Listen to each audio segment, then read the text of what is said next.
Hello बच्चों, मैं अल्पना यादव हर बार की तरह एक नई कहानी सुनाने जा रही हूँ और कहानी का शीर्षक है किस्मत की तलाश।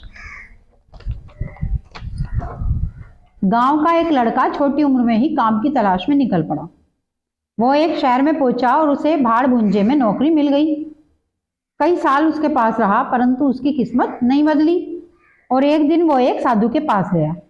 उसने साधु से पूछा कि महाराज, मेरी किस्मत कब बदलेगी? क्या आपको पता है कि मेरी किस्मत कहाँ है? साधु ने कहा, बेटा, तेरी किस्मत तो समुद्र के पार है। तू जा और उसे खोज के ले आ। युवक उसी समय अपनी किस्मत की तलाश में निकल गया।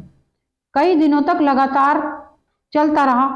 रास्ते में बड़े बड़े पहाड़ आए, घने डरावने जंगल आए, नदी नाले आए, मगर सबको पार करता चला गया और एक ऐसी जगह पहुंच गया जहां एक बहुत सुंदर मैदान था और उसके किनारे हरियाली के बीच साफ पानी का चश्मा था। वहां उसने ठंडा पानी पिया और घास पे, वहां की जो घास थी उस पर लेट गया और थक तो सो गया। उसे नींद आ गई। जब वो उठा तो उसने देखा कि उसके पास एक सुंदर लड़की बैठी है। तो उसने पूछा, सुंदर लड़की, तू कौन है और कहाँ से आई है? लड़की बोली, मेरा घर यहाँ पास ही है और अभी तक मेरा ब्याह नहीं हुआ। यहाँ पर मैं पति की तलाश में आती हूँ। कभी कोई आदमी मिलता है तो कहता है जब किस्मत में होगा तब तेरा ब्याह हो जाएगा, तू बस इंतजार कर, कभी कोई आएगा जो तेरी किस्मत का पता करके वापस तुझे बताएगा कि अब ब्याह होगा। लड़की ने उससे पूछा, तू अपने बारे में बता, कौन है और कहाँ जा रहा है? लड़के ने कहा, मैं अपनी किस्मत की तलाश में जा रहा हूँ। एक साधु ने बताया है कि मेरी किस्मत समुद्र के पार है, बस उसे ही तलाशने के लिए जा रहा हूँ। लड़की बोली, ठीक है, तलाश करने के बाद वापस आएगा तो मेरी किस्मत का भी पता करके आना। तो लड़के ने कहा, मैं जरूर पता करूंगा, पर तू मुझे कहाँ मिलेगी? तो लड़की बोली, मैं भी इसी पानी के चश्मे के पास तेरा इंतजार करूंगी। लड़का उससे विदा लेकर अपनी यात्रा पर निकल गया।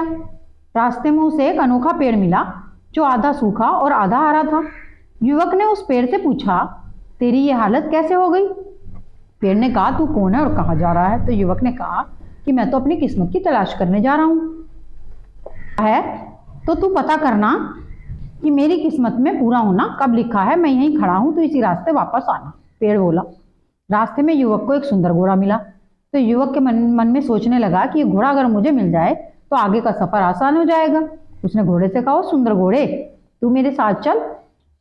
अगर तू मेरे साथ चलेगा तो कितना अच्छा होगा, बता तू चलने को तैयार है या नहीं? तो घोड़े ने कहा, आज तक मेरी पीठ पर सवार कोई भी नहीं हुआ, तू भी मेरी सवारी कर पाएगा, इसलिए साथ चलने का क्या फायदा? पर तू जा कहाँ रहा है? लड़का बोला, मैं किस्मत की तलाश में समुद्र पार जा रहा हूँ, अगर तेरा कोई काम है तो बता।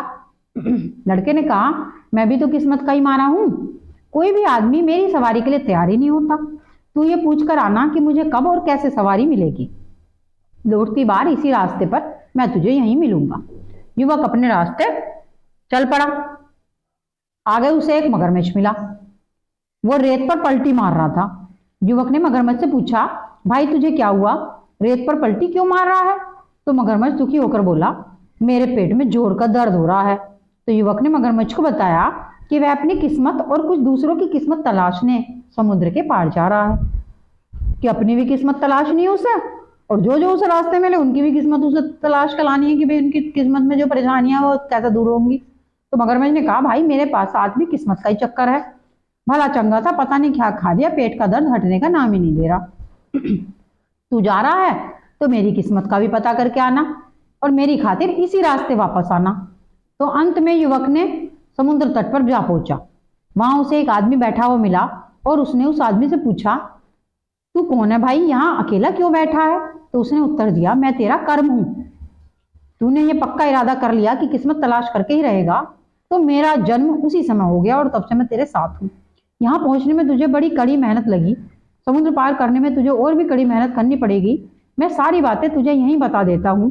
मगरमच्छ कैसे ठीक होगा, घोड़े को सवार कैसे मिलेगा, आधा हरा आधा सूखा पेड़ पूरा हरा कैसे होगा, और उस सुंदर लड़की का विवाह कैसे होगा, मैं सब सुनाता हूँ, तू सुन।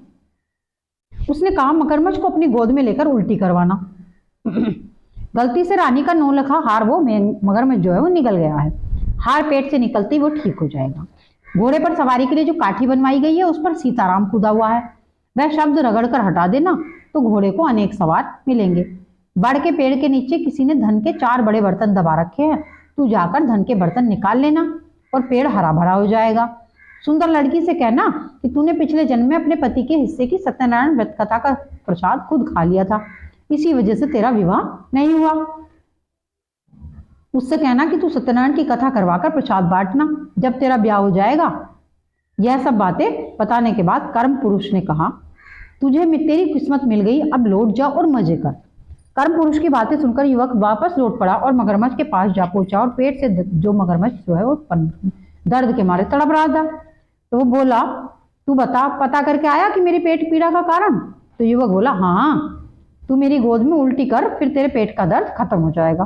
तो मगरमच्छ ने जोर लगाकर उसकी गोद में उल्टी की। रानी का 9 लखा हार बाहर आ गया। अब मगरमच्छ जब हार पेट में से निकल गया, पेट में जो दर्द हो रहा था मगरमच्छ के, वो रानी का 9 लखा हार निकल गया था, इसलिए हो गया था। अब वो हार निकल गया तो उसकी पीड़ा खत्म हो गई और वो नदी में उतर गया। युवक 9 लखा हार पाकर प्रसन्न हो गया। कुछ दिनों की यात्रा कर घोड़े के पास पहुंचा। घोड़े ने पूछा, तू पता करके आया कि मुझे कोई सवार क्यों नहीं मिलता? तो युवक ने कहा, हाँ, पता करके आया हूँ। पहले तेरी ये काठी उतारता हूँ, इस पर जो सीताराम शब्द लिखा है उसे हटाना पड़ेगा, फिर देख तेरा पहला सवार तो मैं ही बनूंगा। युवक ने काठी को रगड़ रगड़ कर सीताराम शब्द हटा दिया। वह घोड़े पर सवार होकर आगे की यात्रा के लिए चल पड़ा। अब वह बड़ के पेड़ के नीचे पहुंचा। बड़ के पेड़ ने भी वही सवाल किया कि वह कैसे पूरा भरा हरा भरा होगा। तो युवक ने बताया कि बड़ के पेड़ के नीचे के चारों बर्तन निकालने पर वो हरा भरा हो जाएगा। तो युवक ने खुदाई करके चारों बर्तन निकाल दिए। जब चारों बर्तन निकल गए तो पेड़ हो गया हरा भरा और मजे से हवा में हिलने लगा पेड़। तो युवक ने कुछ धन घोड़े पर लादा, कुछ खुद उठाया और आगे की ओर चल पड़ा। कई दिन चलने के बाद वो उस जगह पर पहुंचा जहां वो सुंदर लड़की मिली थी। वह उसी का इंतजार कर रही थी। उसने युवक से पूछा, तू पता करके आया मेरा ब्याह न होने का कारण? तो युवक बोला, हाँ, तेरा ब्याह जरूर होगा। उसने उसे पिछले जन्म वाली बात बताई और बोला, अब घर चल, सत्यनारायण व्रत कथा करवाना, लोगों को प्रसाद बांटना और भोजन करवा, फिर तेरा ब्याह हो जाएगा।